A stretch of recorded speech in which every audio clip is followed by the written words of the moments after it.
Hello students, welcome to desk classes. आज मैं जो हूँ प्रोबेबिलिटी क्लास 10th का जो एक्सरसाइज 14.1 है उसका पार्ट 2 मैं आज लाया हूँ। इसके पहले वाले जो पार्ट 1 में मैंने प्रोबेबिलिटी का जो बेसिक कॉन्सेप्ट था, व्हाट इज प्रोबेबिलिटी, उसके जो रैंडम एक्सपेरिमेंट है, इवेंट है और प्रोबेबिलिटी कैसे फाइंड करते हैं, उसका क्या फॉर्मूला है, तो इसको मैंने उस वाले में क्या किया था, एक्सप्लेन आपको किया था। प्रोबेबिलिटी ऑफ एन इवेंट को फाइंड करने के लिए मैंने ये भी बताया था कि प्रोबेबिलिटी ऑफ एन इवेंट को हम लोग number of favourable outcome upon total outcome की हेल्प से फाइंड करते हैं। ठीक है, और कुछ कंडीशंस मैंने उसमें आपको बताया था, एक्सप्लेन किया था। अब जैसे जैसे हम लोग क्वेश्चंस अब करेंगे, उसमें जो फॉर्मूला या कॉन्सेप्ट आते जाएंगे, उसको भी मैं क्या करूंगा, उसको आपको बताता जाऊंगा साथ में। तो इससे क्या होगा, बार बार क्या होगा, फॉर्मूला या कोई भी कॉन्सेप्ट है तो वो आपको क्या होगा, वो रिविजन होता रहेगा साथ साथ में। ठीक है, तो इसके लिए जो है क्या कर रहे हैं, आपको करना है ऐसे। अब इसके पहले स्टार्ट करने से पहले मैं आपको थोड़ा आपको बता दूं कि क्लास 10th और क्लास 12th की जो लेक्चर चल रहे हैं इसमें, इसके साथ-साथ में मैं एक जैसे क्लास 12th में मैथ फिजिक्स का स्टार्ट किया है मैंने, मोस्ट इंपोर्टेंट क्वेश्चंस और प्रीवियस ईयर क्वेश्चंस को मैंने साथ-साथ में आपको दे रहा हूँ, डिलीवर कर रहा हूँ। ऐसे क्लास 10th का भी मैथ और साइंस का मैं आपको कर रहा हूँ।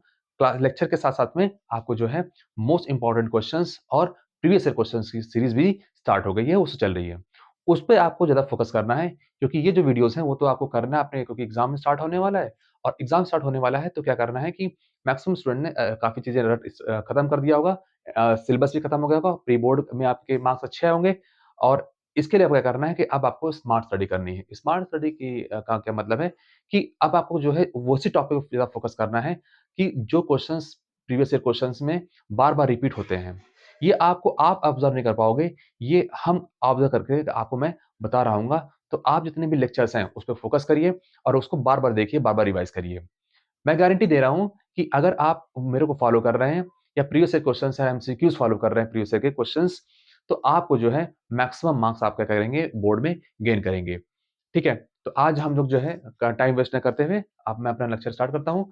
जैसे प्रोबेबिलिटी एक्सरसाइज 14.1 और पार्ट 2 हमारा है। तो पहला क्वेश्चन जो एक्सरसाइज एनसीईआरटी का है, जो फर्स्ट क्वेश्चन है वो क्या है? Probability of an event E plus probability of the event not ई।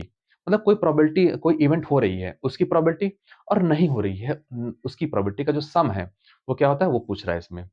तो प्रोबेबिलिटी ऑफ इवेंट मैंने बताया था कि probability of an event P E, इसको हम इसे डिनोट करते हैं। ठीक है, plus probability of not E मतलब पी बार बोला, इसको से डिनोट करते हैं। इसकी जो वैल्यू होती है कितनी होती है, 1 होती है। तो इसका आंसर कितना हो गया, होने और न होने की जो प्रोबेबिलिटी है उसका जो सम है क्या होगा, 1 होगा। राइट, ये हो गया। सेकंड क्या है, the probability of an event that can not happen. जो प्रोबेबिलिटी मतलब जो अब पूछ रहा है कि कोई इवेंट है जो उसकी वो उसकी प्रोबेबिलिटी हो ही नहीं सकती है। राइट, मतलब वो इवेंट तो है लेकिन उसकी प्रोबेबिलिटी इम्पॉसिबल, मतलब हो ही नहीं सकता है। तो ऐसे की प्रोबेबिलिटी क्या होती है, 0 होती है। और ऐसे इवेंट को हम लोग क्या कहते हैं, इम्पॉसिबल इम्पॉसिबल इवेंट कहते हैं। इम्पॉसिबल इवेंट कहते हैं। राइट, सेकंड थर्ड क्वेश्चन क्या है, the probability of an event that is, जैसे इस वाले का एग्जांपल मैं बता सकता हूँ आपको। जैसे डाइस है आपकी, तो डाइस में आपके क्या होता है कि 6 फेसेस होते हैं, 1 2 3 4 5 एंड 6। अब इन 6 फेसेस में आपने देखा होगा कि अगर मैं पूछूं क्वेश्चन की प्रोबेबिलिटी 7 आने की प्रोबेबिलिटी क्या होगी, तो 7 तो डाइस में होता ही नहीं है। ठीक है, अब 7 डाइस में जब होता ही नहीं है तो उसकी उस इवेंट की तो प्रोबेबिलिटी हो ही पॉसिबल ही नहीं है। तो उस केस में क्या हो जाएगा, उस प्रोबेबिलिटी का जो उस इवेंट की प्रोबेबिलिटी कितनी होगी, 0 होगी। और उस इवेंट को हम क्या कहेंगे, इम्पॉसिबल। जब है ही नहीं तो क्या होगा, इम्पॉसिबल इवेंट है। राइट और नॉट? ठीक है, अब इसे हमारा थर्ड जो क्वेश्चन है हमारा क्या है कि the probability of an event that is certain to happen is, certain to happen मतलब कि होगा ही होगा, मतलब कंफर्म है। ठीक है, उसमें कोई जो है वो श्योर है 100%। तो उसमें क्या करते हैं, उस केस में उसकी प्रोबेबिलिटी कितनी होती है, 1। कितनी होती है, 1। ठीक है, श्योर सर्ट मतलब आएगा ही आएगा। ठीक है, तो जैसे मैं कहूँ कि मेरे 100% मार्क्स हैं, आएंगे ही आएंगे, तो श्योर इवेंट है। ठीक है, मतलब उसकी प्रोबेबिलिटी कितनी होगी, 1 होगी, मतलब आएगा ही आएगा। मैं अगर श्योर हूं तो, वैसे कोई श्योर होता नहीं इतना, लेकिन मान लो हो रहा है तो मैं कर रहा हूँ। Such an event is called sure event. ठीक है, श्योर। राइट, तो ये हमारे कितने हुए, question number 1, question number 2, question number 3। ठीक है, अब ये जो फिल इन द ब्लैंक्स वाले जो क्वेश्चंस हैं, सीबीएसई क्या कर सकता है कि इसको इसी एमसीक्यूज को, इसी फिल इन द ब्लैंक्स वाले क्वेश्चंस को वो एमसीक्यूज में कन्वर्ट करके भी आपसे क्या कर सकता है, पूछ सकता है। ठीक है, मतलब इसको कन्वर्ट कर सकता है एमसीक्यूज में या ऑब्जेक्टिव टाइप क्वेश्चंस में। और ऑब्जेक्टिव टाइप के क्वेश्चन को भी इसमें क्या कर सकता है, कन्वर्ट कर सकता है। तो हमको क्या करना है, इसको अच्छे से करना है, इसको सॉल्व करना है, राइट। इंपॉर्टेंट है ऑब्जेक्ट, इसमें से आपको क्वेश्चंस मिल सकते हैं एग्जाम में, बोर्ड में, दैट इज वो, ठीक है। फोर्थ क्वेश्चन है, the sum of the probability of all the elementary events of an experiment is. अब देखो इसमें क्या कह रहा है कि इस क्वेश्चन को थोड़ा ध्यान देखिएगा। जैसे मैं मान लूं कि कोई डाइस है। अब मैं बोलूं कि 1 आने की प्रोबेबिलिटी कितनी है उसमें, डाइस में। तो आप बोलोगे सर टोटल इवेंट उसमें कितने हैं, टोटल पॉसिबल आउटकम कितने हो सकते हैं, 6 हो सकते हैं। तो 6 हो गया टोटल आउटकम, ठीक है। और 1 आने की प्रोबेबिलिटी कितनी होगी, तो 1/6। मैं पूछूं कि 1 आने की प्रोबेबिलिटी कितनी होगी, तो 1/6।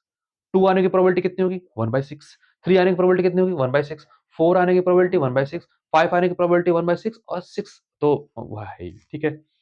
तो अगर उसका हम जो है 5 वाली प्रोबेबिलिटी हमारा इतना, उसको अगर हम सम करें तो कितना आएगा, 1/6 1/6 1/6 1/6, कितना आ जाएगा 1/6। देख लीजिए 1/6 प्लस 1/6 प्लस 1/6 प्लस 1/6 कितना हो गया, प्लस 1/6 प्लस 1/6, 3 3 6 हो गया।